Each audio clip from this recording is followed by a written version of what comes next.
What's going on, everybody? My name is C4. Welcome back to the channel, and today we're here for a brand new Madden 26 realistic rebuild, and as voted on by you guys, I don't think I've seen things from an outside perspective be as bad in Pittsburgh, maybe in my life as a football fan. Pittsburgh has been one of the premier organizations in the NFL, and they're out there now booing sticks. Renegade is getting booed. Is it the end of the Mike Tomlin era? We are inheriting a 6-6 Steelers team that at points in time of the year looked interesting, to say the least. Aaron Rodgers, at points in time, has looked not like a 41-year-old, 1 foot in retirement type quarterback. He's looked pretty damn good. And then there's been other times where he looks like a frail old man. And I think kind of unfortunately after the wrist injury, we are trending towards frail old man. Things just generally aren't great in Pittsburgh. Vibes are way off.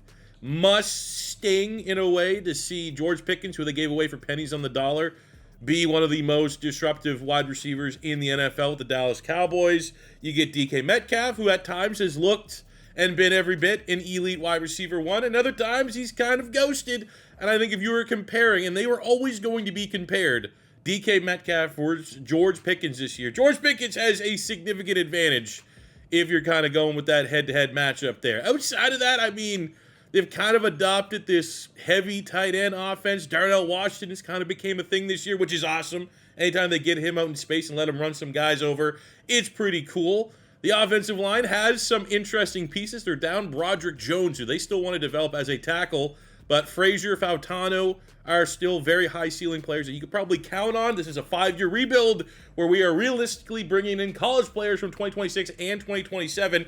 Don't think the O-line is going to need a crazy amount of TLC, which is awesome.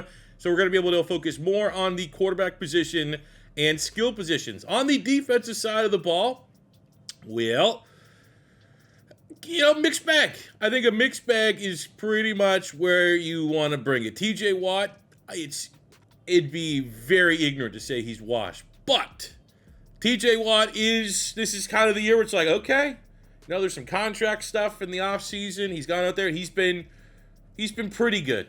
Not necessarily in the elite level, not necessarily the level that he has been, not necessarily at the level where he is single-handedly taking games over like he has done in years past.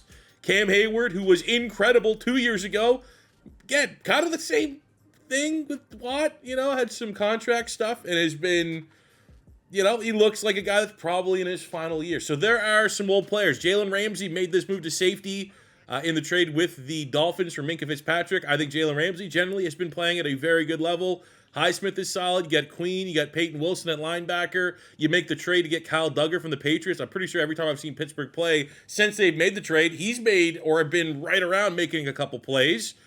So that's, again, mixed bag. It's kind of like a win now defense, but we are heading towards a rebuild. How many of these players are going to be a part of that? Because we're using a start today, I'm going to have to wait a week. What I'm going to do is we're going to move Darius Slay off the roster. We're going to bring over Adam Thielen to kind of get accurate rosters, but obviously that hasn't been updated for the start today. So the corner room is going to be led by Joey Porter Jr. You have Eccles, who's solid, but I think the offense needs some TLC. None more so than quarterback. We're probably going to need a quarterback, probably going to need a wide receiver. Running back room is a question mark. I don't know how Caleb Johnson still has a hidden depth, but like Kenny Gainwell coming over from my Eagles has looked solid. Jalen Warren is solid. I think quarterback, wide receiver is where we need to focus offensively. Defensively, however, there's the argument of missing pieces, need to continue to improve the secondary. But also, if Hayward, if TJ Watt, if Patrick Queen, tough decisions need to be had. Those are positions that we need to potentially go out and replace. Derek Harmon's, at least when he's been on the field, he's been impressive. That looks like a hit for the Pittsburgh Steelers defense. So if I'm looking more so, who are cornerstone guys on this defense? Who are going to be guys that we can build around, that we know are going to be an impact playmaker come year 5 of this rebuild, when hopefully we get everything turned around and this Pittsburgh Steelers team is ready to compete for Super Bowls again. I think none more so than Derek Harmon is going to be our guy on the defensive side of the ball. And I'd love to be optimistic, say TJ Watt ages like a fine wine, continues to dominate here as well, but we do need to be prepared for the worst. All right, we got ourselves our wide receiver 2 here in Adam Thielen. I don't know, maybe he'll spark a turnaround to finish the year out strong and make the playoffs. But in case he doesn't, let's take a little quick look at the upcoming draft class. Now, every rebuild is independent of one another. We've already used all of these top quarterbacks already. You know, we're on our way that I'm not going to, eliminate any of these options. And it's the obvious thing with the Pittsburgh Steelers is they've needed a quarterback since Ben Roethlisberger retired, but they're always with that Mike Tomlin playoff streak, picking in the teens, 20s. Like, you're never going to be in a spot to get your franchise quarterback there. And their front office has at times shown aggressives to trade up the draft board a little bit, but they've never done that, or maybe just never fallen in love with a quarterback worthy of doing so. We lucked out not too long ago in our Falcons rebuild. We got Nico Iamaleava from UCLA, a late round pick that actually developed into a franchise quarterback. Drew Aller's there from Penn State. That could be interesting. Nussmeier has had some first round buzz if we more so want to stand, kind of where we're at. And I'm not going to rule out the fact that maybe we could push the quarterback thing down the road to looking at next year's draft class. But I think, if there's a world where a Fernando Mendoza can end up in Pittsburgh, you better believe I'll be aggressive in trying to make that happen. And also with Darius Slay, now a free agent, Asante Samuel Jr., the Pittsburgh Steelers thrown to that Hail Mary. He's dealt with some pretty significant injuries, but within the context of Madden, 76 star dev at 25 years old, easily the best kind of upside rebuild target free agent of any position. They go out and get him at corner. Maybe he can get a nice second wind here in Pittsburgh and can develop into a reliable player for us and a starter long term. We will see. And the last big domino discussion point is Mike Tomlin as head coach. Is it time? Are you just at... I'll throw it in as an Eagle fan when Andy Reid was here. There was so much success for so long, and then it just felt we're at our ceiling. We're kind of treading water here. We're not going ahead. Is that the case right now with Mike Tomlin and the Pittsburgh Steelers? I do think in my heart of hearts that if there's just a front office decision to be made to be aggressive and to go get a quarterback, swing for the fences in the draft and go find your Mendoza, your Dante Moore. If you're waiting until 2027, look at one of those top quarterbacks and give Mike Tomlin one last chance with a quarterback, a guy that's not a Russell Wilson and Aaron Rodgers. That's kind of what I'm thinking. But because of the wild world of Madden, we are going to take it by ear within this franchise mode because we have coach firing on, CPU firing on. If someone gets fired that we think we can bring in, maybe change the scheme up. Literally anybody. I've seen Stefanski get fired. I've seen Kevin O'Connell from the Vikings get fired, stuff like that. If that situation presents itself, we certainly can make a pivot. Because I won't really fire the coach. Mike Tomlin would maybe move to an advisory role, we could call it, and we'll see if we can get maybe a new OC, a new EDC. But I really do think for what he's done with the Steelers, it may not look great now, but I think at minimum Mike Tomlin deserves one more chance with another the guy at quarterback. Am I wrong in thinking that? Steeler fans, feel free to chime in. And honestly, with the path and trajectory we're on, we might make the playoffs. Got a big win, 2 wins in a row, beat the Dolphins, but an impressive win against Detroit. 2 teams in separate conferences, but the same kind of fight or flight, got to win out to make the playoffs. We get a nice, impressive win where Highsmith with a hat trick of sacks on the day. Hell of a performance. So we do need to look at some contracts here before we go to the offseason. We have $44 million, so it's not a great spot to be in. Looking at pending free agents, we have hopefully no tough decisions that need to be made. Couple starters for sure. But I think everyone can kind of agree. Yep. Not worth paying Aaron Rodgers $35 million for 1 year. I think Asante Samuel would be interesting. I think this is really a buy low. Let's lock him in on a 4-year, $9 million deal. And outside of that, I think that, these are very reasonable players to kind of see if we can replace in the draft. Wow, the streak ends terribly for Mike Tomlin. If you're not going to make the playoffs, he wants to continue that above 500 streak. We lose to the Browns and then get shut out to the Ravens. Ooh, man. You know what? I think we at least got to look when it comes to coaching carousel time. Who's getting fired? Is there yes, we need to hire them in and kind of have a little bit of a shift here in the organization because, I mean, it's weird to say because it's literally like, oh, the first time in his career he doesn't finish with above 500 record. That first time it happens, let's fire him. It's the end of the world. The sky's falling. But Pittsburgh's very much been in that football purgatory spot. They might need this. So, I mean, the quarterback play just hasn't been there.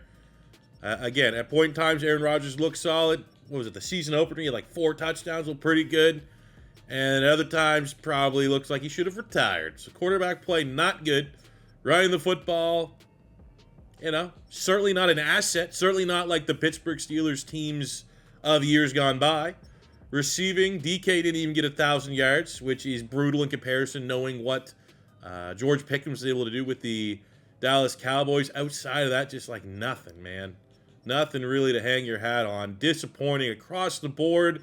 Defensively, 12.5 sacks, Highsmith, 10 from TJ Watt on 15 TFLs. Like, that is the absolute floor, especially for what he's getting paid that you want to see production-wise. And it kind of feels like his whole end of career is like trending in this direction, which is a very tough conversation to have with the defense. I think Herbig's a great rotational player. Cam Hayward, I mean, is he going to retire when all is said and done? Well, I think Derek Harmon's a hell of a player.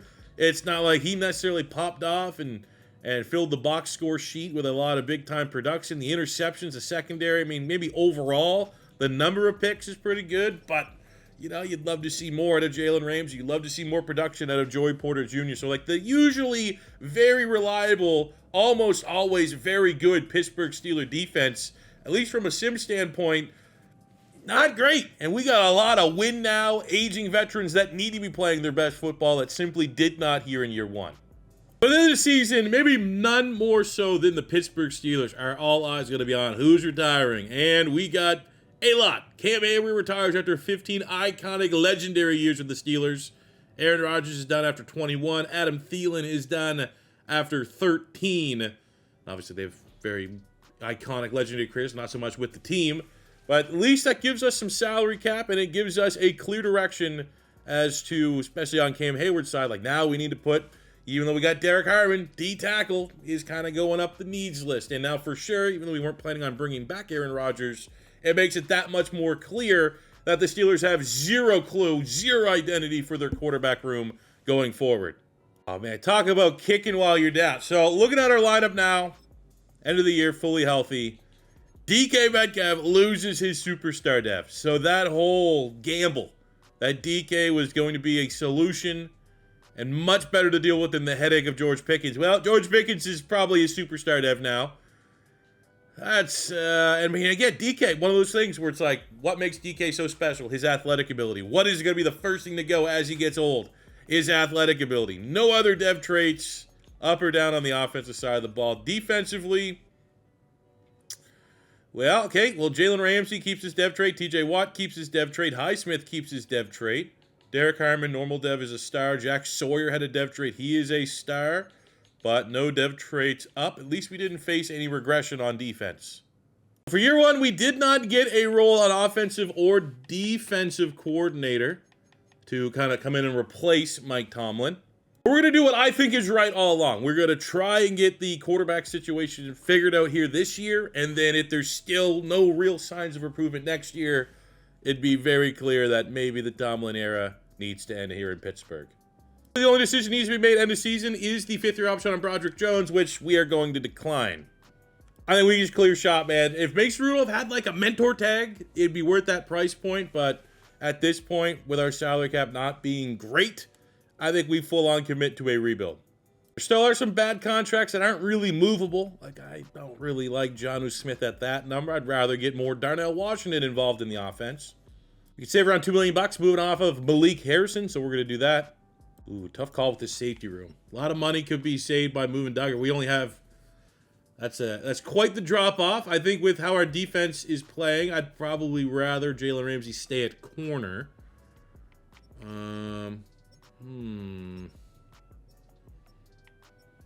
Yeah, we'll probably keep these guys, and then we'll see what happens with the draft and free agency. If we can get younger, we will. Hey, again, here's the problem with the Steelers. Terrible year, worst year under the Mike Tomlin. You're still picking 14th. So if we want any chance of any ceiling-raising quarterback from this class, we're gonna have to trade up. The quarterbacks, like we're not doing the whole Daniel Jones thing. And honestly, maybe wasteful by us trying to clear up some salary cap because this looks like a horrific free agency class. It's terrible. So the mock drafts aren't even working. Usually this gives me at least an idea like where we need to trade up to get a quarterback. I'm going to be honest. I'm a little bit more intrigued with the names that are available. Mendoza's going 1. I don't think that's the right way to approach the Steelers rebuild, trading up to pick 1. I think we get through the first 5, see where the quarterbacks stand. If not, it might not be the end of the world waiting to 2027. I'll say that. Just tank a year. Now, I don't love the fact that if we did that, we'd be tanking pretty much year 2. And then we'd go year 3, 4, and 5 and try to have to win a Super Bowl within 3 years. Let's just see where the draft board falls here in the first round. Come on, Madden. Giants draft Fernando Mendoza, pick 1. Here I was thinking, that should have been maybe our cue to trade up. And then Dante Moore goes 2. There's no other quarterback, I don't think, worthy of a first-round pick. I don't really think Lenore Sellers would be the option. He goes 6 to the Rams, which would be an absolute problem. Fuck, I'm not going to lie. My plan was kind of get Jeremiah Love. Just go back, old-school Pittsburgh Steelers, get a generational running back. Of course he goes 12. Most times I do these drafts, he goes 2nd round. Okay. Well, what do we got here? At quarterback, Carson Beck, we have Garrett Nussmeier, who we could try. Drew Aller.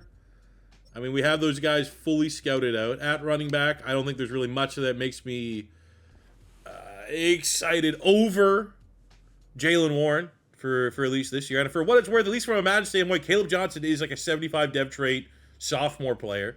Still some upside there. We do have Jordan Tyson at wide receiver.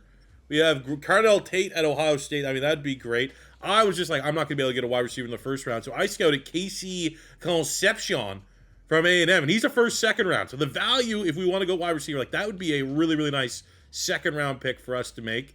But of course, also you can make the argument the value right now at 14 would be Jordan Tyson. Kadyn Proctor at tackle would solve a lot of problems. He's probably BPA right now. And we don't really have an answer at left tackle. I don't think Broderick Jones is going to be our guy. We got Maui Goa. I don't think I've actually used him yet in a rebuild. So we got some plays at tackle.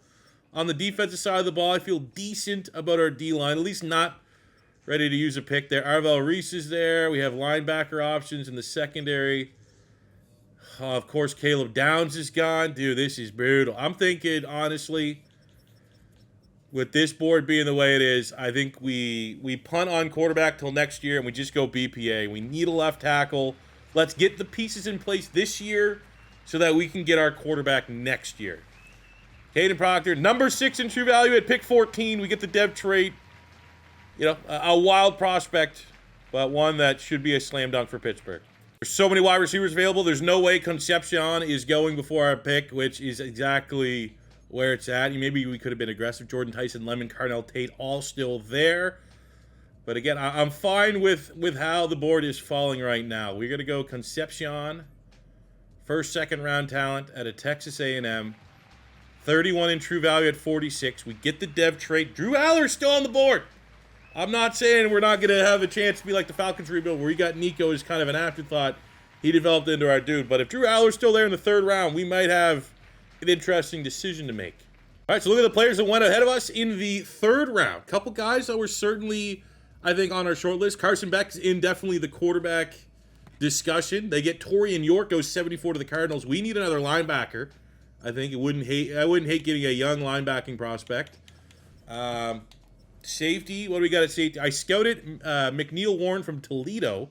He's a dog. He's a very good football player. Wheatley from Penn State's also very, very nice. At linebacker, we got Jacob Rodriguez. We go local. Kyle Lewis from Pitt. He actually kind of went off for us on a rebuild not too long ago. But, at this point...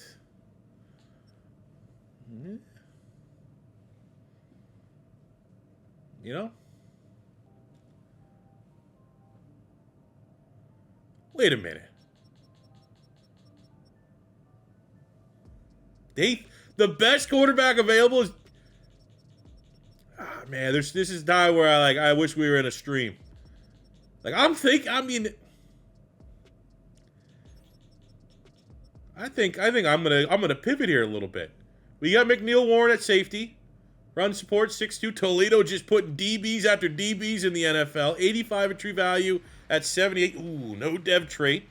We're back at it. I mean, we got it. I think we've used him before in Reload. The fact that he might be going to the Heisman ceremony. Jacob Rodriguez from Texas Tech putting up a linebacker here we haven't seen since Manti Te'o.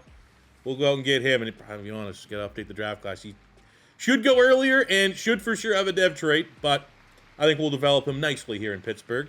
A lot of linebacker. I'm going to double up. I like Lander Barton a lot, too, out of Utah. Very versatile player. Two-way player. Plays some tight end as well. 110 on the dot, and we get a dev trade with this one. I'm going to be honest with you. Okay, I'm going to explain it. My plan, looking at how everything would fall, was Arch Manning next year. Like, Arch Manning's kind of repaired his draft stock. Everything's turning around. He's playing better for Texas.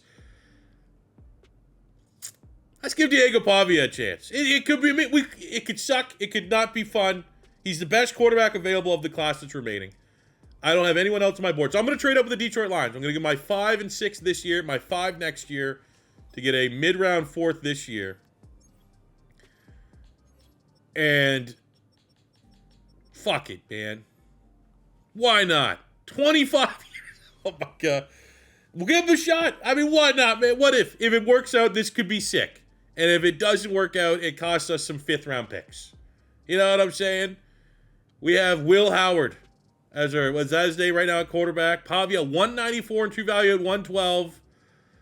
Damn, I kind of thought there might be a sneaky dev trait there, but I mean, he might be in the 70. Like he might be like a 70. I'll take that. Alrighty. Oh, he's not a 70 at all, but the rest of our class was. We went to work. Pavia 67, Barton 70 with a dev trait, Rodriguez 72, McNeil Warren 71, Concepcion 74 with a dev trait, and we get Kadyn Proctor, one of the best players in the class. And how I view it, we got a franchise tackle. We have a wide receiver 2 next to DK Metcalf. We have I'm going to assume, future starter for us at safety, given the age and limited upside of our safety duo. I think Rodriguez and Barton, we need one of them to start. I think Barton will probably start because of his dev trait, but Rodriguez, he could also start. You look at our linebackers right now, Patrick Queen's probably not going to get a contract extension. We're only down to 2 linebackers, so that really improves the health there. And then, fuck it, why not? We'll let Pavia play for a year and see where it takes us. And then, worst case scenario, we're no further ahead and we need to get a quarterback in 2027 and be aggressive to get a quarterback in 2027. I'm not going to force the issue. If Pavia sucks, we'll move on. But if he's good, that'd be pretty cool. All right, so as we go with Pavia here in the passing drill, I think gold medal would be huge for his development, which we just hit. And if you know, honestly, you know my track record with gold medals.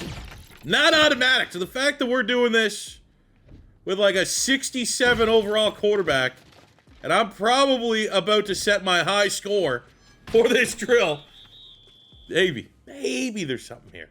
So as we start year number 2, here's kind of an outlook for the Pittsburgh Steelers.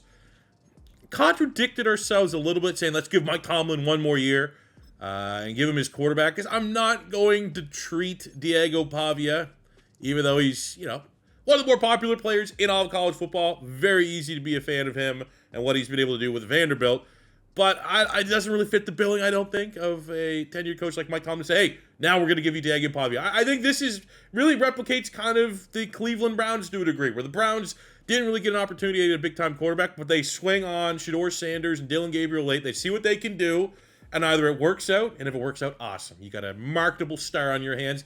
Doesn't work out, these young quarterbacks can lead you towards the tank, which I think if that's kind of going to be the scope of this season, maybe we get a little leeway with Mike Tomlin. But for sure, we'll definitely look at the coaching carousel and see what other options are available. Defensively, I think we see what kind of trades we can get for Patrick Queen. I think our linebacking core, Peyton Wilson, Lander, Barton, those kind of one. I mean, Jay Rodriguez, the guys going forward. So I'm kind of thinking there could be some value there. We also could maybe look at like a Kyle Duggar or Deshaun Elliott package type deal, get rid of one of them as well as Patrick Queen, and just see what kind of value we can get to maximize our draft capital in case we have to trade up to get our quarterback in the next draft. We're actually getting some pretty good trade offers here, all things considered. Deshaun Elliott and Patrick Queen, who I think are expendable to a degree. Romeo Doubs would be pretty sick. Jack Betts has a dev trait for viewing these from like a Madden standpoint. Ooh, the Titans ready to give up on J.C. Latham. Drew Sanders is there at linebacker. Interested, Jack Charbonnet ended up leaving the Seahawks, goes to the Cardinals, not happy there. 82, 25. That'd be a little bit more upside, big picture than Jaylen Warren. Jermaine Pratt, I don't really want to move these guys for a veteran. Tank Bigsby is another option. 25.79. He's been pretty underrated for the Eagles this year. But Dobbs, You know what? I think stylistically, let's go Charbonnet. The first game of the Diego Pavia era, we have the Atlanta Falcons on the road. Let's see how good and or bad this game might be. All right, Mercedes-Benz Stadium, Diego Pavia and the Pittsburgh Steelers. Are we going to be a Cinderella come out of nowhere team with the new star of the NFL in Diego Pavia? The aura that he brings from Vandy. Can he be one of the rare few, unlike Manziel, unlike really pretty much every Diego Pavia type quarterback that has come in the last decade that have not made it in the NFL? Can he be the one? Or are we beginning a tank season that has never been before seen, and we're going to look at some quarterbacks in 2027? We got Julian Sayin. We got Arch Manning. We got John Mateer. There are options. Will help out. First drive, Pittsburgh does get points on the board, not a touchdown. Our defense gets a stop. So we're going to hop in on Mr. Diego Pavia's second drive in the NFL, stealing Mason Rudolph's number 2. Here's where we got to get Concepcion going there in the slot. I think he is going to be a big-time playmaker. He's my favorite. I think my hot take for the class is I have Mekhi Lemon from USC. Right now, like, closely as my wide receiver 1. It's wide open, though. Jordan Tyson's a dog. Carnell Tate's a dog. But the sleeper, a guy that I don't think there's a lot of a difference. Like, if I'm looking for a wide receiver, I might go with the value. Concepcion from Texas A&M. I believe he was at NC State, I think, beforehand.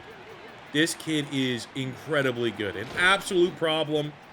And he's going to be like, I don't know. Like an Amon-Ra St. Brown type. Where, like, he might not, there's going to be probably 10 wide receivers that get taken before him. But I wouldn't be surprised if he's the best when all is said and done. We're going to go back to Freiermuth. That is what we need, man. We got tight ends out the tight end on this roster between Freiermuth, Jonnu Smith, Darnell Washington, and a tight end is a quarterback's best friend. And that is what we need Pat Freiermuth to do. Atlanta gets on the board, but we open up a very nice second half drive here in the red zone. 2nd and 6. Concepcion. DK Metcalf, top of the screen. Well, I'd love to get DK. It's a tight window. We'll go with the safe grab. We got to get DK going. He's at 28 years old as a star dev. This is probably our only season that I think we have a good shot at getting him up a superstar dev if he plays at a high level. And I don't know, obviously, with the quarterback play, if we're going to get that consistently or not.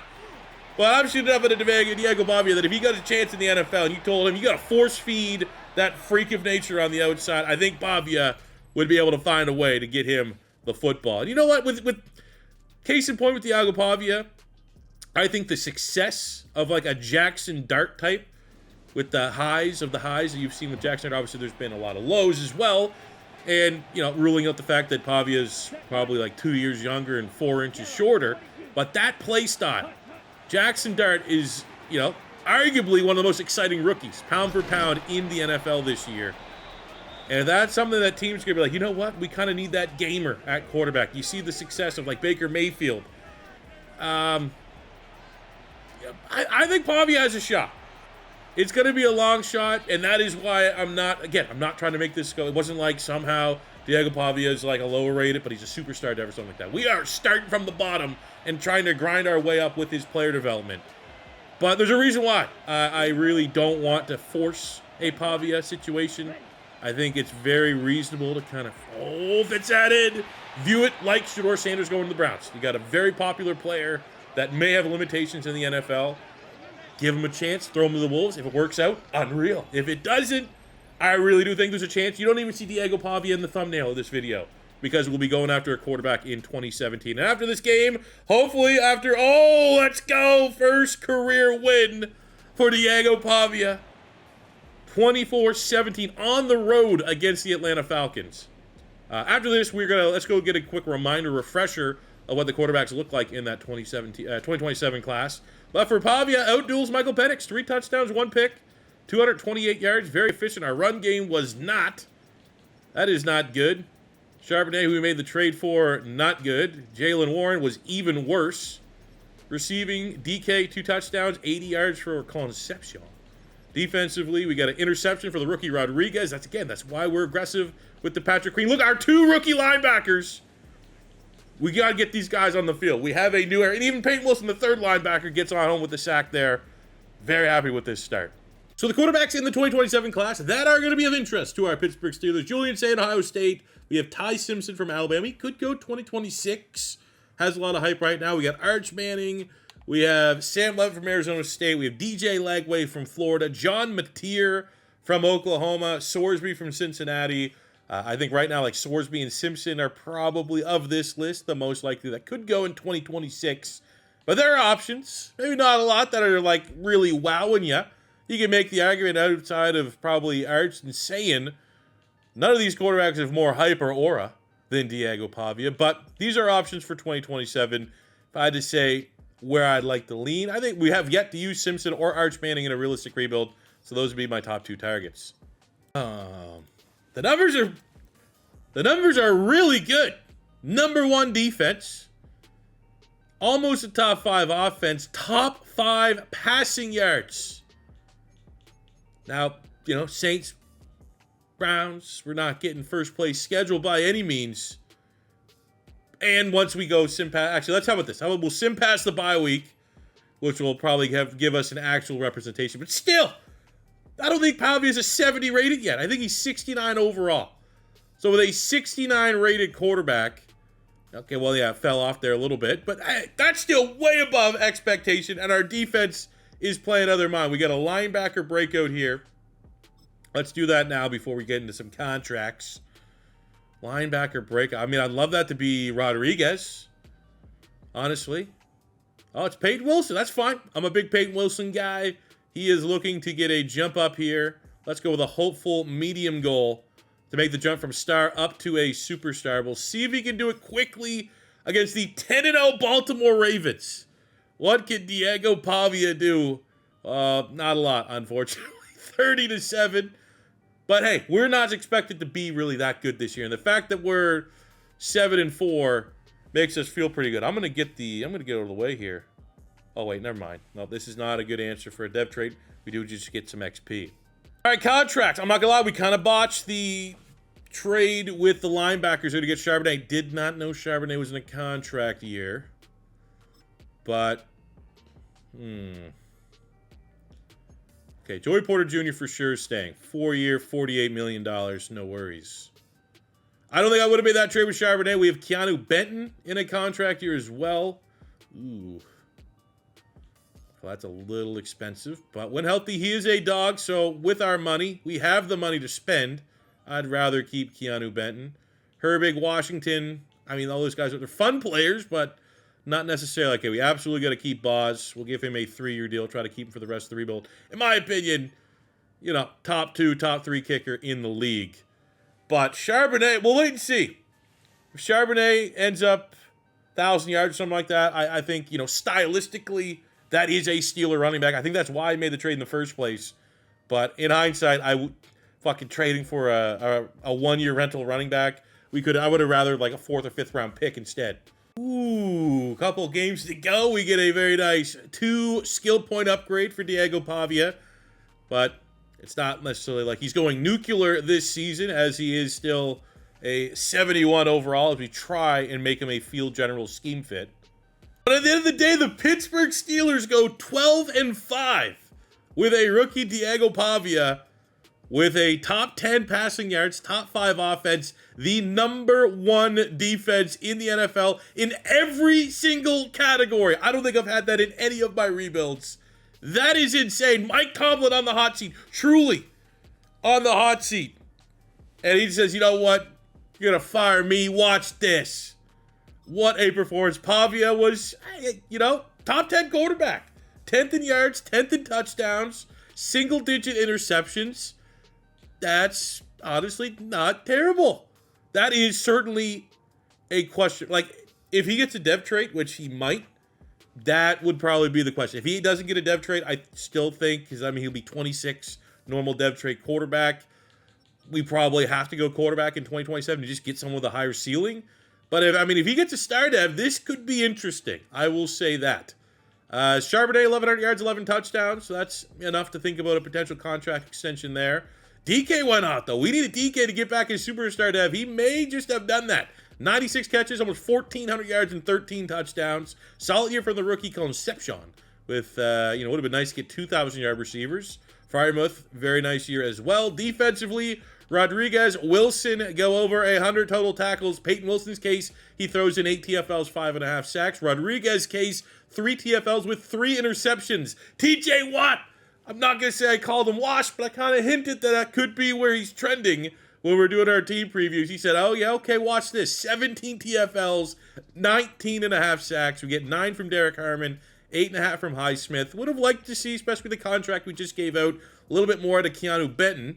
So I'm kind of regretting that deal right now. But overall, maybe he did some of the ugly work to make everyone else see. Defensively, from an interception standpoint, certainly a big area of improvement there. Would have loved to see Joey Porter get a couple picks.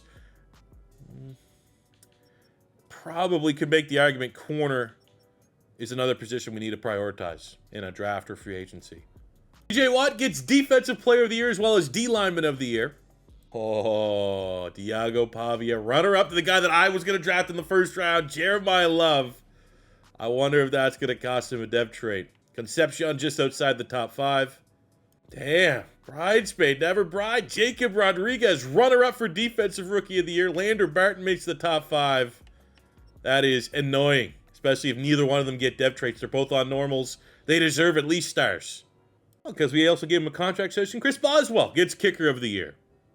Before we get in the playoffs, we now have TJ Watt as the all-time leader in sacks for the Pittsburgh Steelers, given the fact they've had some quite historic defensive players. That is an honor. And for a rookie season, Concepcion is the most yards for a rookie. And we got Diego Pavia, most pass yards, most passing touchdowns. So when you look at the tail of the tape here in the wildcard round, we are on the road. Maybe that will play a factor, and I'd love to see us be the road dogs against the 10-7 Jacksonville Jaguars. But when you're looking at the rankings, that is a lot of green on our side versus a lot of not green on their side. So let's see, man. I think we got a good opportunity here. Really do. Usually when you got that much green advantage, it does not tend to cost you in games against non-perennial cheese teams. And the Jags, with all due respect, are not one of those teams that can usually overcome that one-sided of a green rating. So we're playing and we're winning. I mean, it'd be so sick. You'd almost have to say if Pavia gets one playoff win, he might have to be our guy. Like, I will, to be devil's advocate, if we got any, probably pretty low numbers to have all-time rookie season passing stats here for the Pittsburgh Steelers. Maybe it's not that impressive. Maybe it was a low bar for Diego Pavia to get. 4,000 yards, 30-some touchdowns is solid. It's good. It's definitely not elite like we've seen. But the fact that he now broke all the rookie records and then goes on the road and all he does is win, that's not, it wasn't because of him we won, but it wasn't because of him that we didn't win. Did not put the football in harm's way. Efficient. DK, nice. Frymouth, touchdown, nice. Defensively, Ramsey was all over the place. We got a couple sacks across the board. We're in a weird spot here where, I am more than willing to be aggressive. Go get a quarterback. But do we have our guy? Ooh, okay. We're about to find out. Pretenders or contenders. But without sounding like a broken record every time we have a great defense, Madden 26 Sim is all, in my opinion, I will take a number one rate defense over a number one rated offense if I had to have one and trust and ride one to a Super Bowl title. And our Steelers defense honestly, that is probably the best defense we've had in any of our rebuilds so far this year. So, maybe, just maybe that can carry us to a win over the very, very, very, very difficult Kansas City Chiefs, especially at Arrowhead. It would be a crowning moment for Diego Pavia to probably secure his spot as our quarterback one. Even if, maybe there's no question. But if there is, if you could take him and beat Kansas City on the road, you could beat anybody with him as our quarterback. But our number one rated defense is... yeah. Not playing like a number one rated defense. And I look like there was a lot of turnovers in this one. This is probably going to be ugly. I don't think our offense helped out our number one rated defense. Diego Pavia. Ugh. I'm going to say there's probably a couple turnovers on there. Yeah, that's... I think we're going to have to look and see if he goes up dev trade. If he goes up, I'll tell you right now, if he goes up dev trade, because this is our last opportunity to get a big name quarterback we can throw in the thumbnail from the draft anyways. But if Pavia goes up to a star, I think I want to see a little bit more. If he stays at normal, that means he's going to be a 26, probably like 74 normal quarterback. I do not want to hinge the success of this rebuild on that. The odds aren't probably really high that he's going to develop into a guy. But he did get us a playoff win. Broke a lot of Steeler passing records for a rookie. Let's see if we get that dev trade here after a very disappointing, wish my number one rated defense showed up a little bit more type game here on the road against KC. All right, at least the Chiefs didn't go on and win. You can live with that. Ravens beat the Eagles. For us, our attention shifts to the dev trades as we clear out our lockers. We have big Kadyn Proctor was a hidden dev, our first round pick. He is a superstar. We get the star dev on Diego Pavia. Concepcion, even though we broke a Steelers rookie record, stays on a star. But we get DK Metcalf back up to a superstar. And Pavia at least gives us hesitance as to what we need to do with that quarterback position going forward. On the defensive side of the ball, we get Jacob Rodriguez. Goes from normal up to a star dev. Very nice. Outside of that, no other dev traits up. I think, honestly, we might have lost the superstar here on Highsmith. I think if you have the number one rated defense, everybody on your defense should be immune to dev trait progression. Fair? And the good news for our salary cap, Jonnu Smith, who had one of the ugliest contracts on our team, retires after 10 years, so we get a little bit of salary cap relief there. And I think Mike Tomlin did not to save his job. I also looked through the coordinators. There's no new schemes, no new real coaches that have been fired, so I think we go with old Mike for another season. Here's where things get very interesting. I think I'd want to keep Charbonnet, but I don't want to pay what it probably would cost to make up for that lack of re-sign interest. We're going to decline the fifth-year option on Fernando so we can get ahead of that contract extension. I mean, we do have an insane amount of money.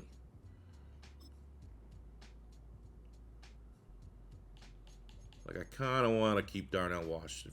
We have over $120 million salary cap, so there are contracts to keep players in-house that we like. I like to keep Herbig, too, for depth, but that is a very expensive depth. He needs to go fly and spread his wings elsewhere, I think, in this situation. And I'd like Charbonnet, but man, that's a pricey number. And if we let him walk, that trade where we sent Patrick Queen and Deshaun Elliott definitely does not age particularly well. We did get a couple late round picks in that one, but I'm not gonna lie, I think I kind of fucked up that trade. We have over $100 million in salary cap. I'm willing to spend it. If the market presents itself, look at the quarterbacks. It's just a disgusting pool of quarterbacks, even if we wanted to consider. We have Charbonnet hitting the open market. I think, really, for where we're at, that was just, that's just a botched deal. I don't know. In my head, I must just assume he already had a contract extension in place, and we kind of just run his contract and let Jalen Warren walk. Obviously, that was not able to happen. Outside of that, for us, we could look at a guard. But, of course, the market is not great. Joe Tippmann. For 16 a year.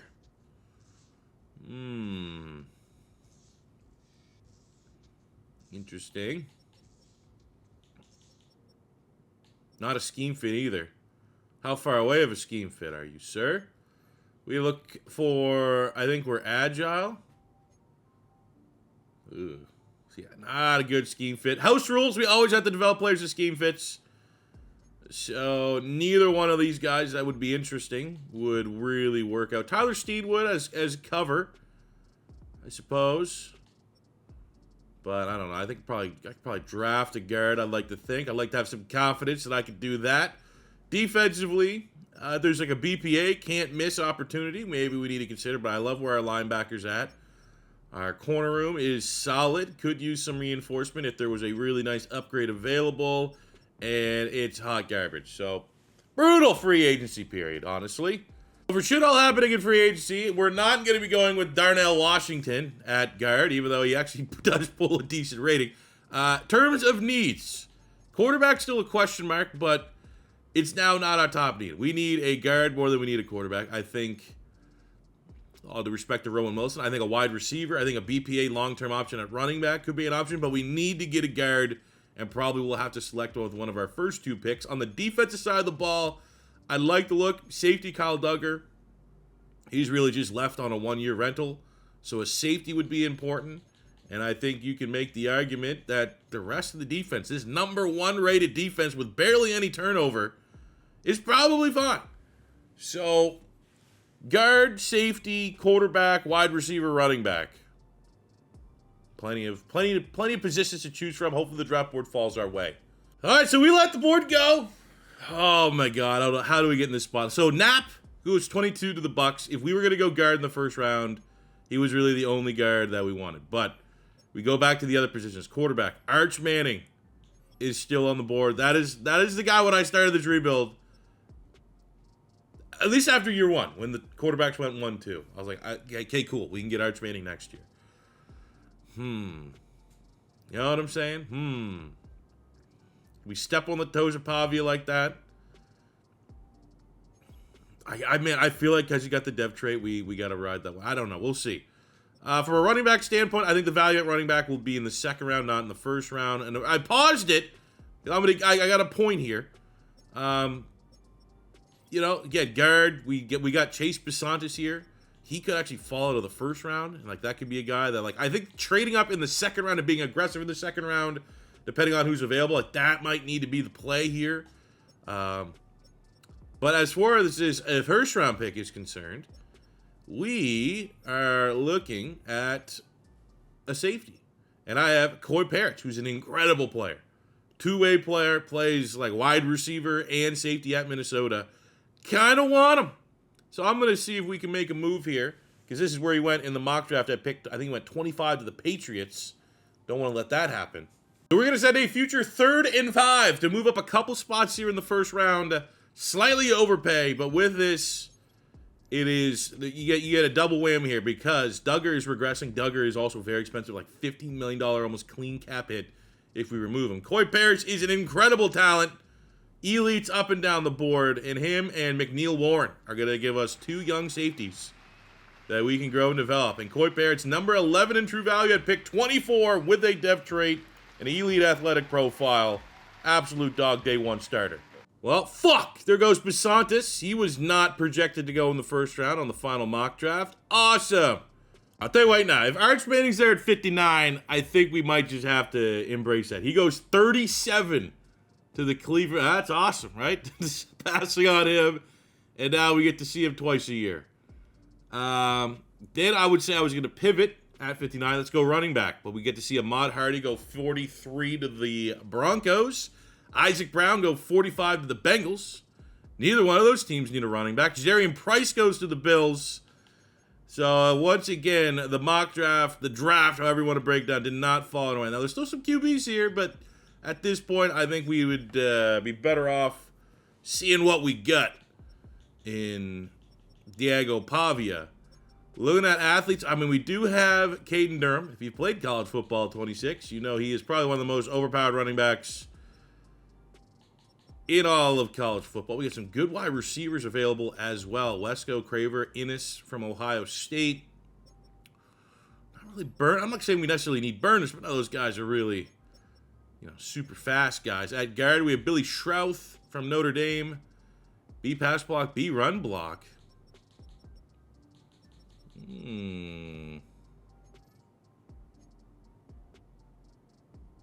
I mean, we need a guard. Right now, Darnell Washington is our guard. If we can get a dev trade here, that'd be huge.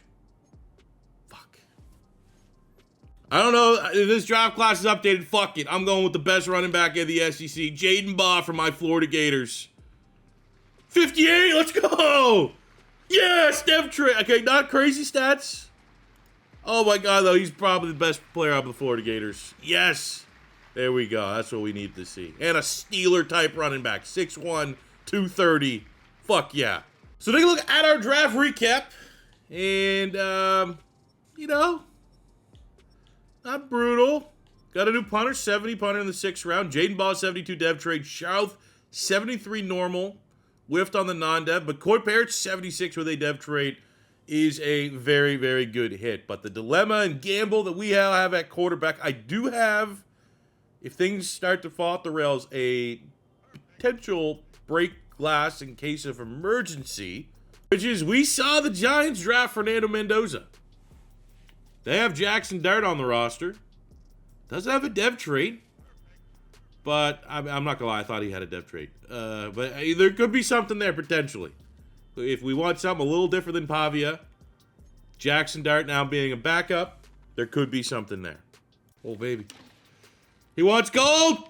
Come on. One more. Boom. Oh, he barely hit the target. Let's go right there. Fuck yeah. Beautiful. Give me the dev trade. Very nice. With that gold medal in training camp, we're able to get Pavia up to a scheme fit and a 74. Now, again, I think his age is always going to kind of come in play, but if we just continue to ascend, things could be looking pretty fine at year 5. All right, here could be maybe the most pivotal week of this rebuild right now. We come off 2 straight wins, 3-3, not, we've had some tough L's along the way. We lost to the Ravens, actually, earlier in the year. But we beat the Niners in a week where Diego Pavia goes for 5 touchdowns and gets an Offensive Player of the Week. We have 2 breakouts here at home against the Baltimore Ravens. At linebacker, I'm literally watching Texas Tech BYU. It'd be pretty cool if it is Jacob Rodriguez. That doesn't look like that'd be him. So let's know. I think that was Lander Barton. But this is undeniably going to be Diego Pavia. Wanted to keep things simple for Pavia this week with an emphasis on ball security. How many completions? 70% completion, 1 or fewer picks to get a superstar dev for that is the God roll. You are not going to get a better roll. Now the question now comes, do we just straight quick sim this game or do we play the most? I think I'm going to quick sim it. Just see where that does. Tinfoil hat. There's a lot of people who think that you get 2 different sim experiences versus just fresh sim versus watching it sim. He earned it by me just watching it. Oh, fuck. Well, okay, no, that's still going to be good. That's a low-scoring, hopefully turnover-free game that had a lot of tackles for our linebacker. Let's see. Up first. Okay, it was Peyton Wilson. Okay. I think he's contract year. I was planning on keeping him. I like all 3 of those linebackers. Now, I'm going to assume he's a superstar dev, so the price has gone up a little bit. He does get it. Now, I don't necessarily want to break even on those dev breakouts. Would much rather go quarterback. If I had to pick one, Diego Pavia, please. Come on. Get good news. Fuck. What do you mean? What? Oh, God damn it, man. All right, well, fuck. Well, we're here. We win. Going to the bye.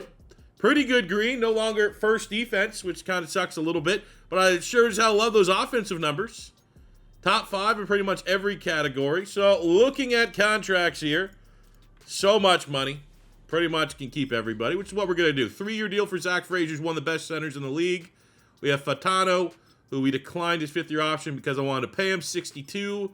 Declines that. I don't think we're super far away. We have Mr. Peyton Wilson, who's now a superstar. So we are going to have to kind of raise this number up a little bit. We'll give him 33 to lock in. Highsmith, I think at this point we got to keep our pass rush the way it is. Now, we do have Jack Sword developing, but, you know, there's still like a 10 overall point difference there for Jaylen Warren. We can go Jadan Baugh as our guy there. McCormick at guard.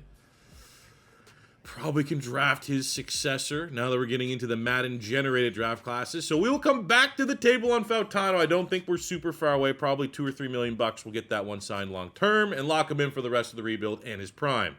So we got like a part 2 to Peyton Wilson's breakout. And I think he's an X Factor now. Which, I mean, at 27 years old, this is the best possible time. Probably the last possible time you'd want it. Oh, no, we got to have another breakout. Okay, it's a breakout for a breakout. We also have a breakout here. I assume this would be for Jadan Baugh. Could be Jaylen Warren, I suppose. But it is. Okay, it's for the rookie Jadan Baugh. So let's go with a hopeful medium goal. And we'll see what we can do against Cardinals. Very winnable game. We are 7-4. A rematch from, I can't remember the Super Bowl. One of my favorite Super Bowls. Oh, low score. And that's probably not going to be great. How come every time we get a breakout, the team, offense, and defense don't really show up? So Jadan Baugh, unfortunately, as a rookie, did not get a breakout, but he's going to be our RB1 going forward. Still has a star development. But for Peyton Wilson, there's been a lot of talk about his breakout here in year 3. And I'm not going to be picky about that. He was one of my favorite linebackers in that class, especially as soon as he ran like a 4.4 or something like that. I'm on board. The defense has success. Oh, baby. Oh, yeah. Come on. We need to replace linebackers as well. Or the X Factors, right? Cam Hayward's an X Factor. He retired. Oh, he still has superstar development. Fuck, man. Come on. We do, however, get 5 skill points for Jadan Baugh, who got, there you go, 10 touchdowns on the year, 25,000 XP. All Diego Pavia does is win. Back-to-back 12-5 seasons. A lot of green. Now, we're not nearly as good defensively as we were a year ago. I think we got locked into having the best first place every single category defensively, but I'm very happy with the offensive numbers. We also get our first divisional title to rebuild, going 12-5, even though right away it's not going to matter. We can't beat the Ravens to find out who the best team in the division actually is. From a stat standpoint, Diego Pavia, top 5 in passing yards, just inside the top 10 in passing touchdowns. Jadan Baugh had a hell of a year as well. 4,200 yards, 32 touchdowns, 9 picks for Pavia.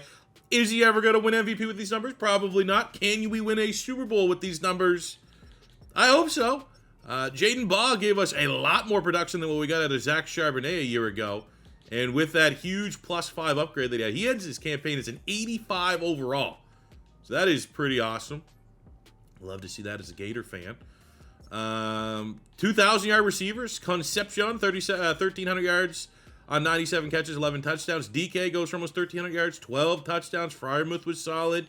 And on the defensive side of the ball, Peyton Wilson, tackle machine. Hell of a year for the man that just so many breakouts. We get 14 sacks from TJ Watt, 11 from Highsmith, 6.5 from Harmon, 4.5 from Keanu Benton, with the interception numbers not being great. Wow. From kind of wanting Mendoza, Pavia finishes ahead of him in MVP voting. So that's sick. Jadan Baugh wins Offensive Rookie of the Year. And our only other award, I sneak peek there, is Boswell back-to-back Kicker of the Year awards. And for an historic franchise like the Steelers, Jadan Baugh's rookie record, 15 touchdowns, is also a Steelers record. He also owns the Steelers rookie rushing record for a single season. Damn, go Gators. And it'll be all for now if we can't defeat, at home, the most bitter of divisional rivalry for the Pittsburgh Steelers. One of the biggest rivalries in all of football. I'm a little bit worried that our defense, that was very good last year, that might not have showed up in the playoffs when we needed them to, but I did feel like in pretty much any game we're going to get a chance, they are not nearly as good this year. But 7-point game. Come on. Okay, 7-point game still. Let's get a hell of a drive. 3rd and 3. Ooh. Oh, we got to settle. Okay, I don't love that. That's probably going to be the dagger there. He had to settle for a field goal. Don't even get the ball back. Hell of a job by Lamar Jackson and the Ravens.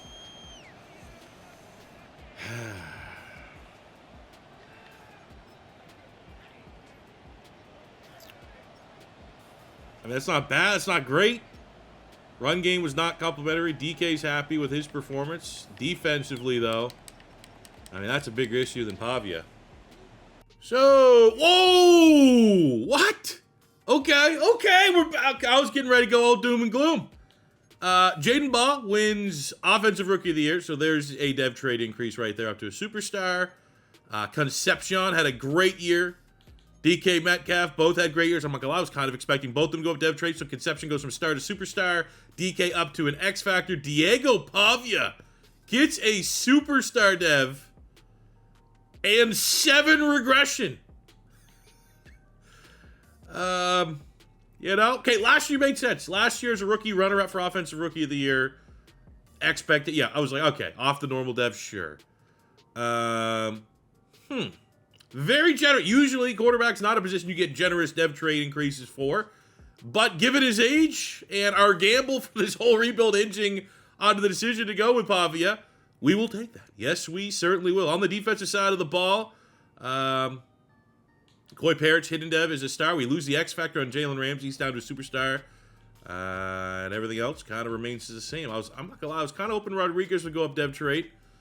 Kind of the cheese position is to put a linebacker that you want to go up depth trade at the Sam spot, and that's what I did with him. And unfortunately, we're not getting the manipulation that we were looking for there. But hell yeah, man. Huge wins on the offensive side of the ball. For contracts, we're going to decline the 5th-year option on Heisman because we're going to get ahead and pay him. Fernando's contract negotiations have dragged on here a little bit. So we'll go with our best possible offer. 3 years, $66 million. Ooh. What's the franchise tag number there? Sorry. I'll just do it because I can get him again. I am looking to change something up if it presents itself. There has not been one opportunity, one real scheme change that we can bring to this Steelers team. So I keep on keeping on. So once again, we are going to free agency with probably more money, or at least as much money as any team that'd be willing to spend it. We got Jahmyr Gibbs, of course. If we didn't have the breakout of Jadan Baugh, we'd be very interested there. I think a 3rd wide receiver would be interesting. It's also the position I set for our focus scout for the upcoming draft class. So I think that is where we're going to get better at that position. Offensively, on the O-line, there's not a lot of stability with Fernando playing on the franchise tag, but we got to trust that we'll be able to get an extension figured out next season.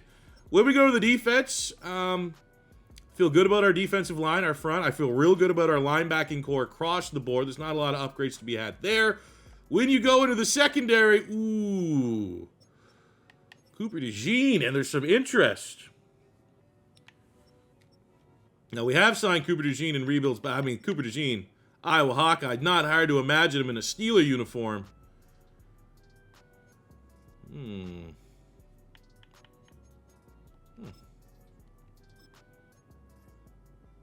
I mean, we'll try. I don't need him.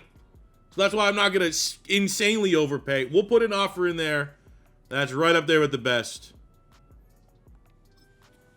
He's a smart man. So as we start the draft, our team needs at pick 24, wide receiver and guard. Yet again, familiar face, familiar spot to be. Well, now, our focus scout this year was at wide receiver, and yeah, we're not really going to overthink that one. We have, options for sure.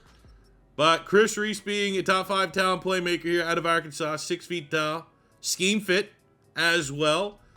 Maybe no overwhelming standout traits, but you gotta trust the board on this one. Gotta trust the scouting. Gotta trust the knowledge. Number 4 in true value at 24. The rich get richer. He's gonna come in, be our wide receiver 3, and hopefully put.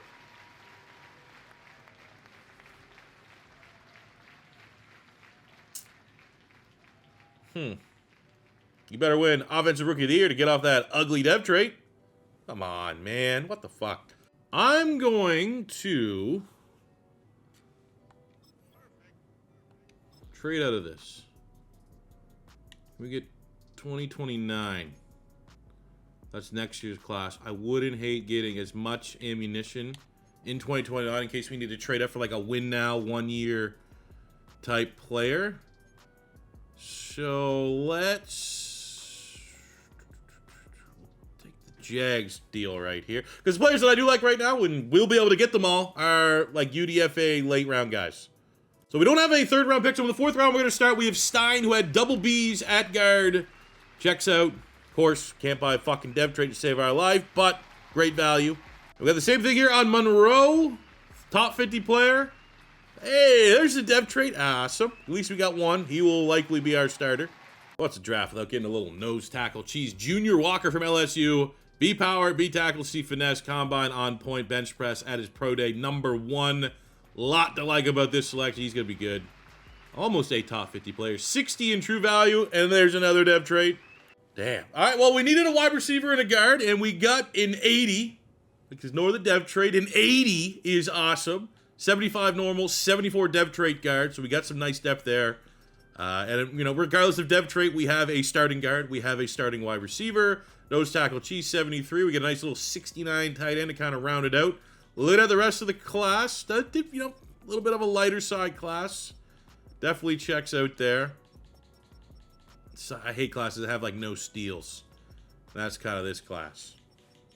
So a very odd start to the regular season here. In year 4, we are 5-1 on the year. For scouting focus, essentially, we'll do that after free agency just to see what position we may need to take a need at. I like Derek Harmon. We'll get him on a 3-year. We're also very blessed with the amount of salary contracts that we have. We can give out. Why is Fernando being his agent? I don't like his agent. He must be like one of those Rosenhaus guys. We definitely got to get TJ Watt locked in. We'll sign him 1 more year to get him locked on the rebuild. You know, probably 30. Get that one done. I definitely want. Let's get Jalen Ramsey. So here's going to be the issue.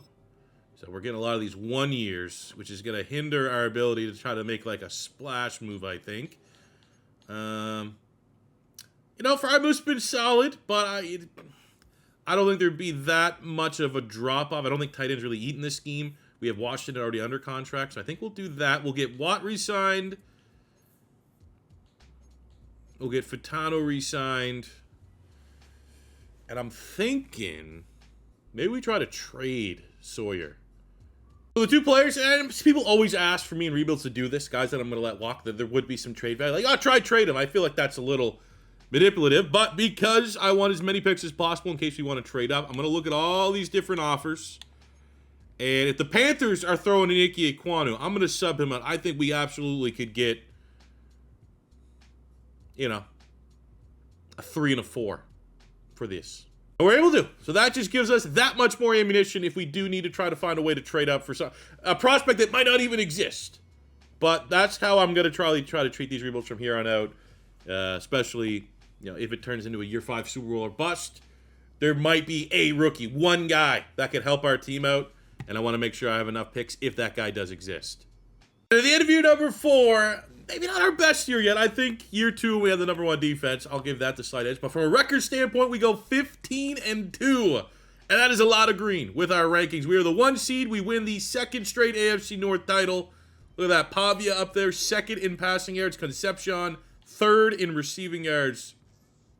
Pavia, 2nd overall. Top 5 in touchdowns. Again, not, you know, I think maybe we're benefiting right now by other quarterbacks not popping off. Like, it's not uncommon to see, like, Mahomes and Burrow and guys like that go for 40, 50 touchdowns. But in kind of a down quarterback rebuild, you know, pretty damn good numbers. I don't think we've made the wrong decision. I think going in year 4, now we got 2 years left to try to win it. I think we made the right call going with Pavia. I think. Baugh continues to be an absolute animal at running back. Game changer. Concepcion killed it. We got DK over 1,000 yards. Reese, the rookie, was solid. Again, you can kind of see that is replaceable production from Freiermuth.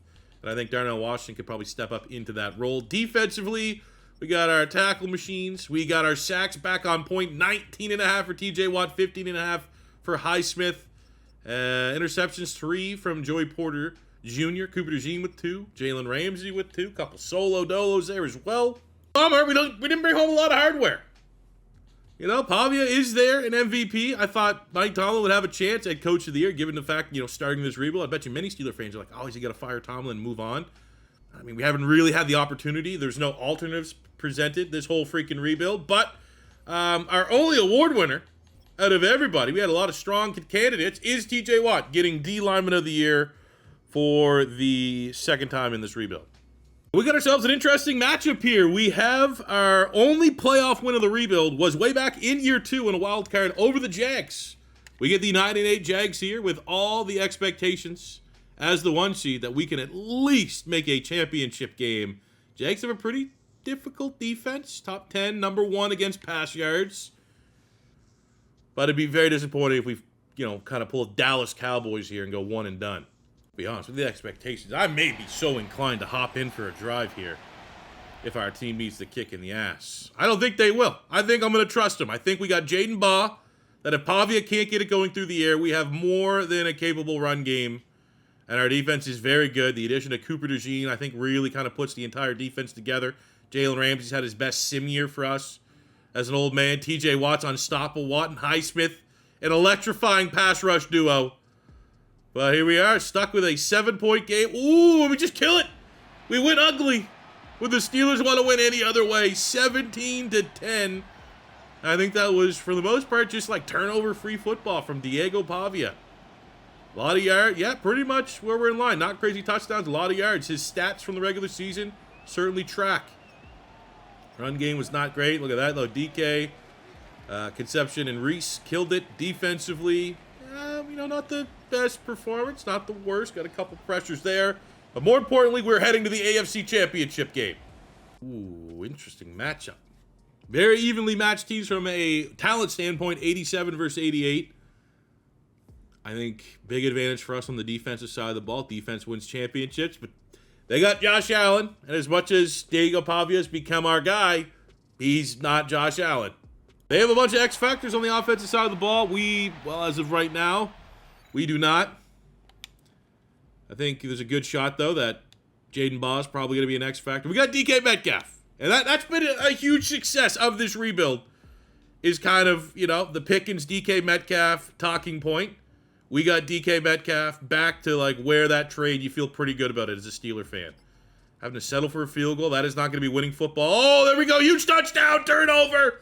2 straight, 14 points for Pittsburgh. Make it 17 straight. The defense shows up. The Bills curse continues. And the Steelers are an absolute wagon with the quarterback out of Vanderbilt. Diego Pavia has the Steeler team in year 4 in a Super Bowl. And he's not just a passer. Now, not his best performance by any means, but he goes toe-to-toe, puts up the same stat line as Josh Allen, who's kind of a different species of quarterback than what we are working with Pavia. Our run game was, hell yeah, man. Jadan Baugh, $130 and a touchdown. 2 tutties for Concepcion. Defensively, a hat trick of sacks by Highsmith. I thought there was a chance, man, that as soon as I re-signed Highsmith, I was like, could I have maybe gambled a little bit that Jack Sawyer could be like a cheap pass rush, let Highsmith walk. Good call. Good call, C4. And also shout out McNeil Warren for getting the nice INT there. Should have known. There was no way we gas up, trading up for Mendoza, Fernando Mendoza out of Indiana that first draft. Brokenly, that's the only way we could put it. I don't think for a realistic rebuild there's any other way we could. The Giants with Jackson Dart, maybe they're disgusted with his reckless play stop, I guess. With pick 1, go Mendoza. They're 50. I know the battle of the 15-2. We have a better roster than the New York Giants, but the Giants, man, I'm telling you, they did something.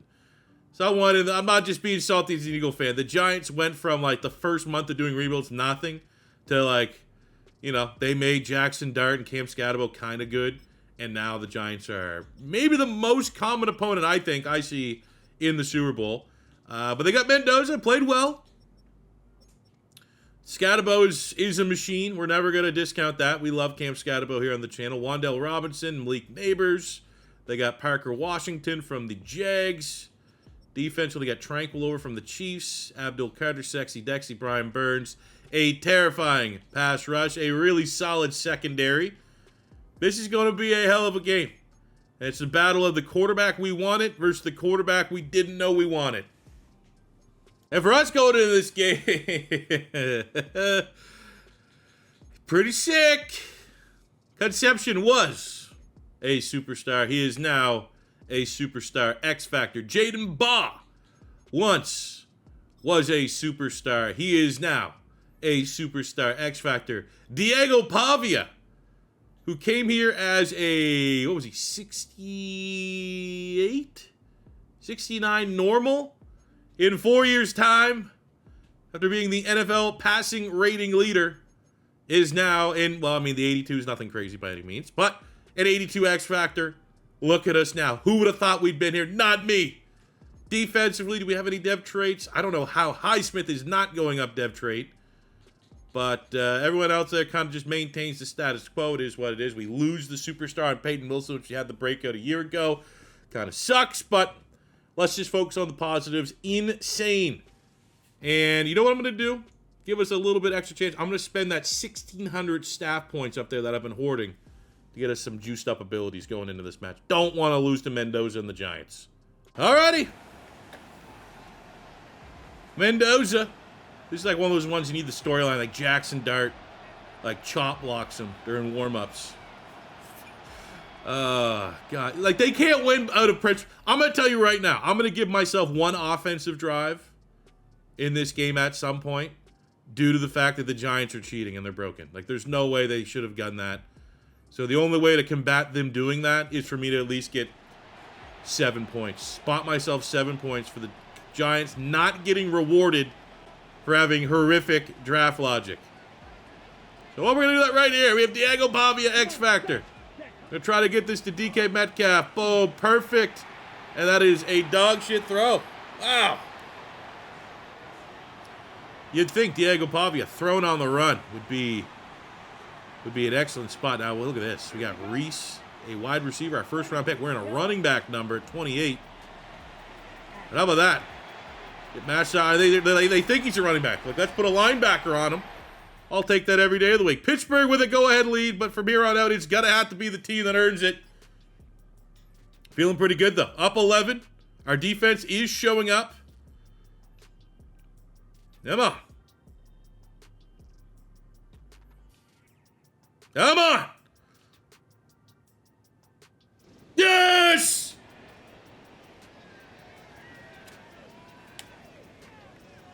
Check mark. Chance for a little bit of a dynasty to trend to win this back-to-back year 5.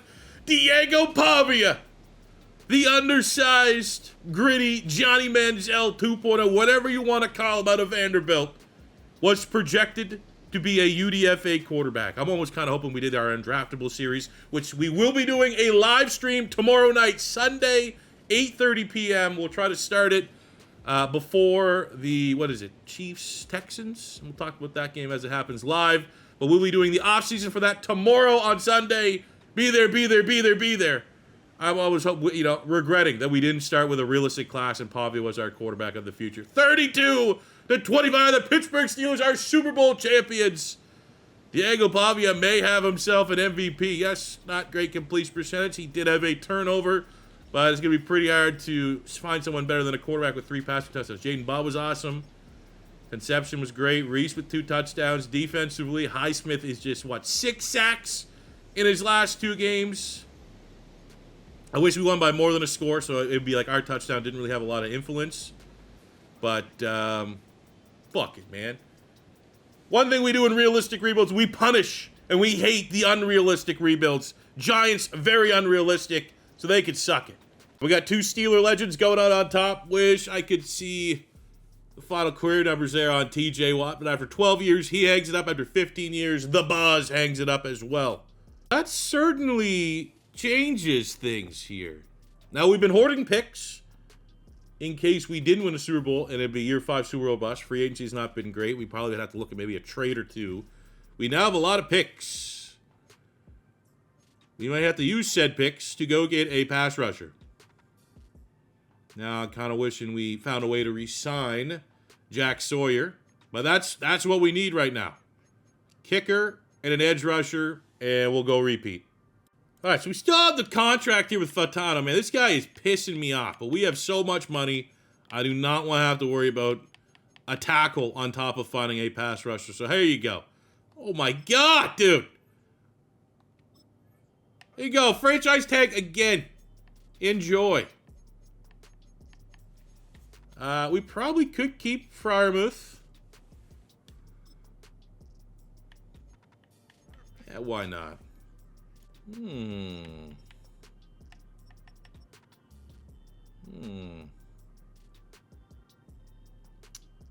There's a very rare chance this come back to bite us in the ass, but we have such a low interest on Brian Burns that I don't think it will. So we're going to go and offer Rashawn Gary as well. No other offers there. Okay. There we go. It is a downgrade, but it didn't look like a great edge rush class. Didn't see like, basically, is there an edge rush that's projected to go top 5? Because if not, there's not going to be, that big game changer I'm going to sell multiple picks to go trade up for.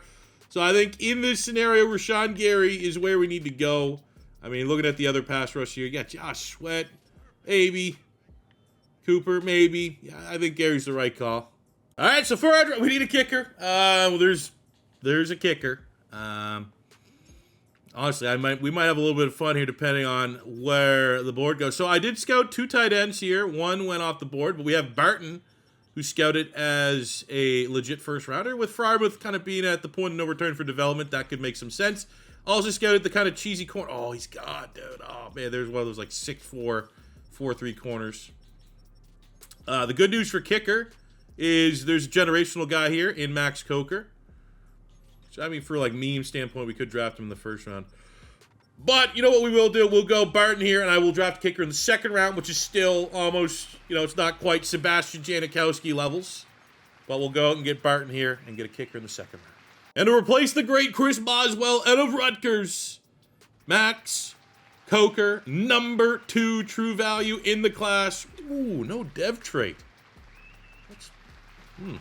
This has been, I would say, the downside of this rebuild. We've got great dev traits in season. Our drafting player dev trait has not been a great hit rate. So take a look at the draft recap here. Had a lot of picks. I'm not gonna lie, pretty much simmed it out. We see what the CPU hooked us up with. We got a nice 70 wide receiver there out of Clemson, Cam Hampton. We got a 70 wide receiver here out of Kent State.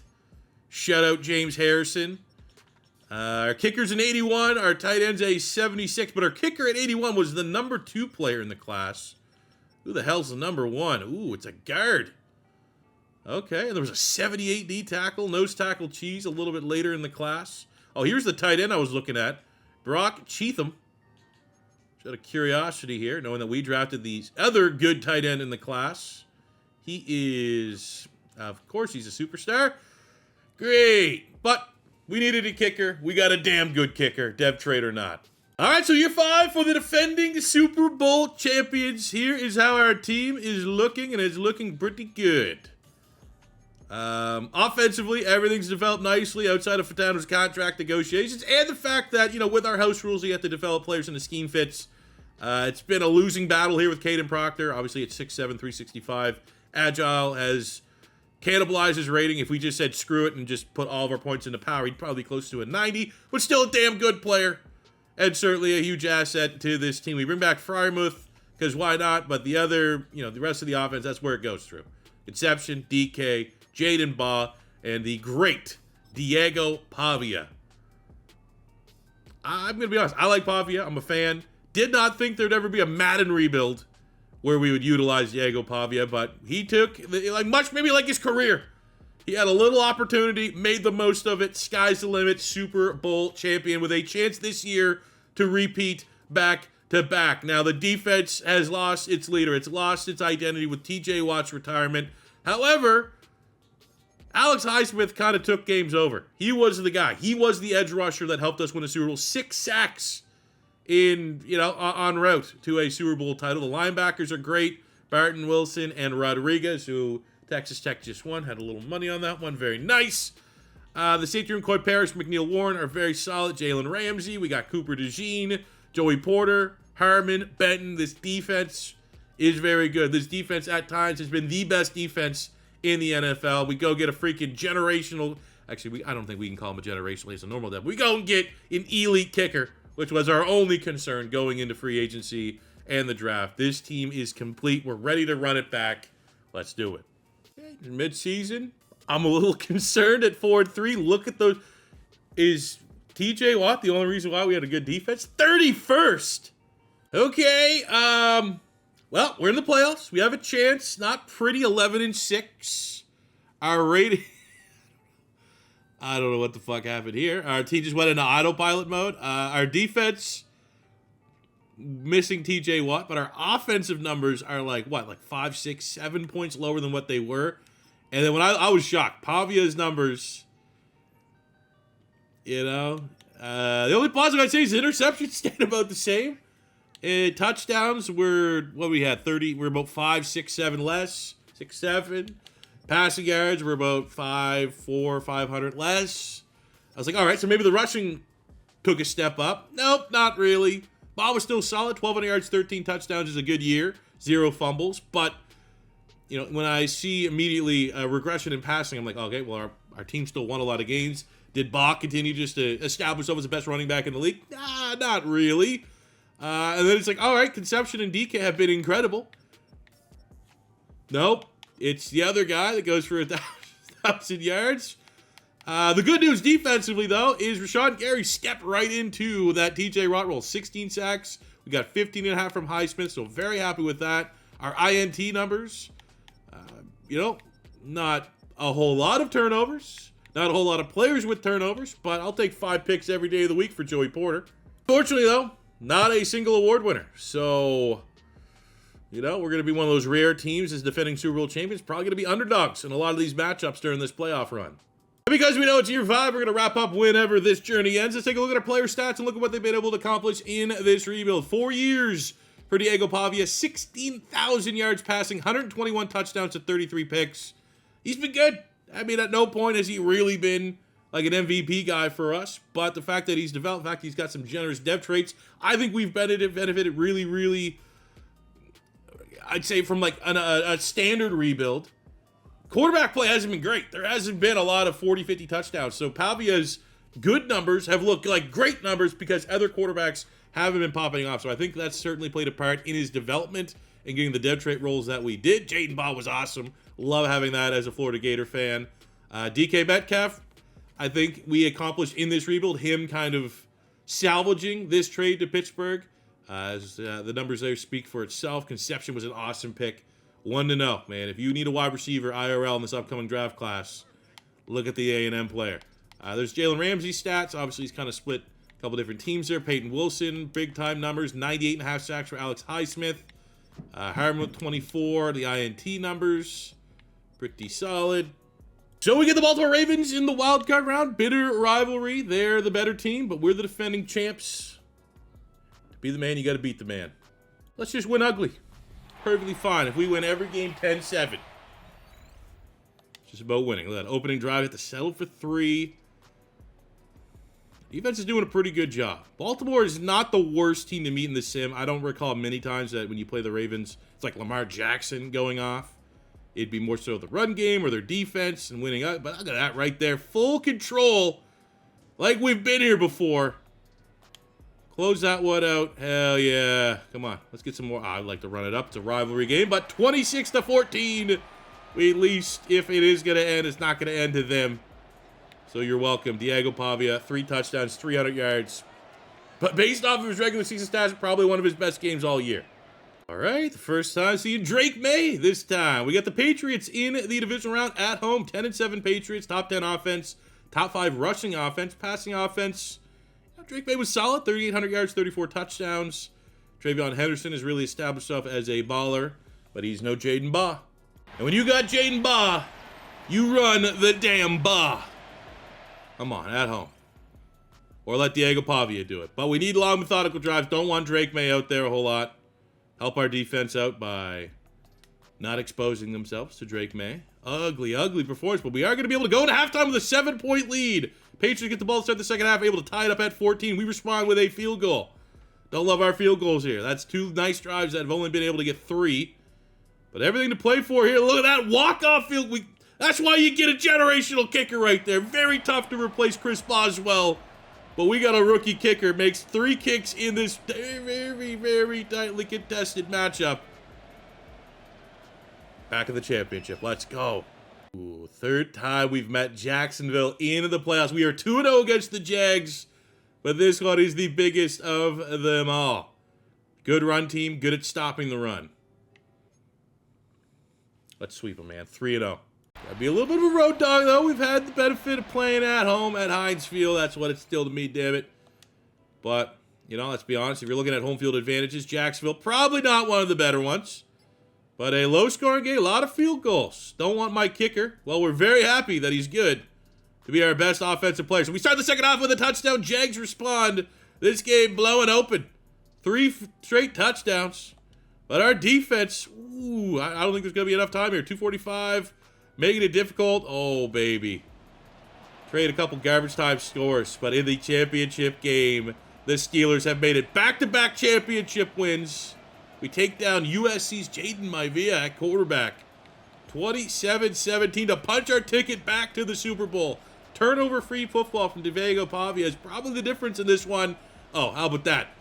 Jags come in with a good run defense. Run the ball. $169, 2 touchdowns. Absolute stud. And the Super Bowl isn't set. We get the 10-7 Tampa Bay Buccaneers, who have a top 10 rushing offense, top 10 passing defense. Because we already have the Super Bowl cashed in, I think we'll hop in and play some moments in this one to play with Mr. Diego Pavia. But get a quick snapshot here of the Bucs and how they got to this point. Let's get a quick little scouting report. Baker Mayfield, solid. Solid, definitely. Run game, Bucky Irvin, solid. 2,000-yard receivers. They got Wicks and Jaden Higgins. None of their homegrown players. Ibuka's still there.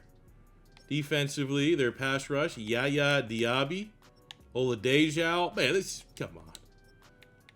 This is anti-rebuild. All their good players are guys that they got the wrong way by paying and throwing money at their problems. So let's do it, man. Let's do it. Let's get a front row seat. Let's hop in. Oh, it's opening drive, red zone, 1st and 10 at the 16. Let's see if we get something to DK Metcalf. Oh, or maybe Concepcion. We'll go Concepcion. Seems to be less star talent on that side of the ball. Diego Pavia, been here before. Ooh, I'll take the check down. Right there to Reese. Oh, he fights for it. Fumbles it.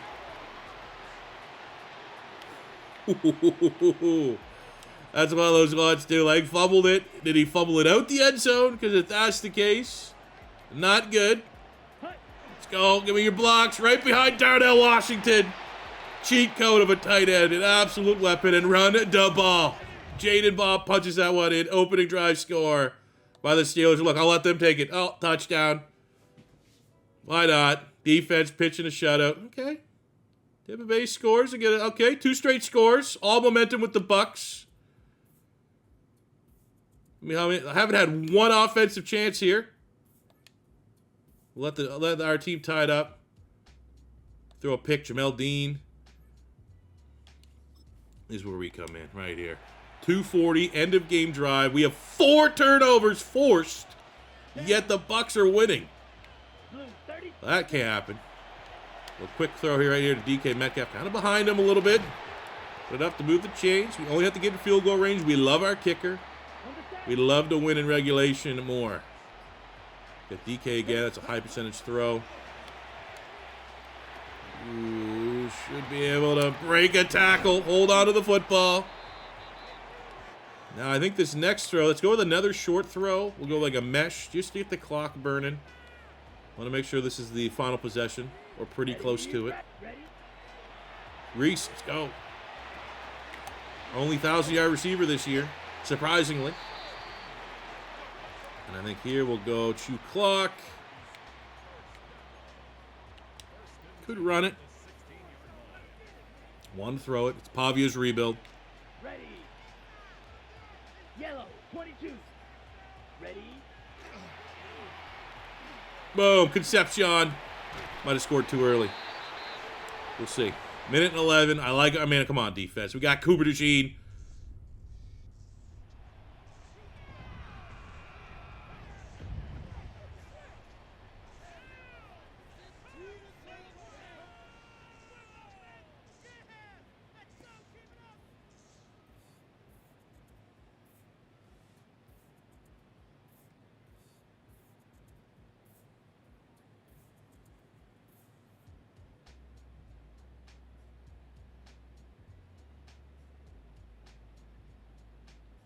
Fuck!